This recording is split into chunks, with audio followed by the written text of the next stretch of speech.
Hello to my fellow history lovers and people that think if I learn something new today, it will be a good day. I am author Eileen Schnabel, author of the Kep Westgard Time Travel to the American Revolution series, and I have just one question for you today, which is German mercenaries fought on the side of England during the Revolutionary War. What were these soldiers called? And they were called Hessians.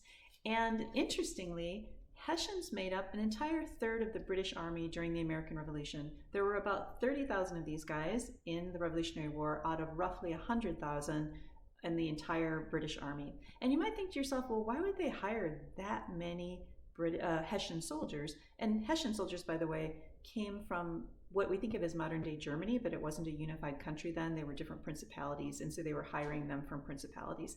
So the reason that they ended up hiring so many guys and having to pay them as mercenaries is not unsimilar to today with the situation with Russia and Ukraine. So Russia invaded Ukraine, and it's having trouble getting enough soldiers, in part because A, it's an unpopular war, and B, they've already lost a lot of soldiers in the previous years of the war. So now they're going to North Korea and hiring soldiers.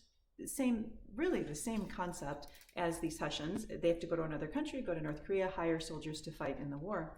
Well, the British, now let's go back to 1775, same situation. They don't have a lot of soldiers because A, this is not really a popular war in Britain at the time, and B, they have depleted their own soldiers because remember, just 12 years earlier, they had another major war, which was the French and Indian War, and they did win the French and Indian War, but they really depleted the number of soldiers that they had.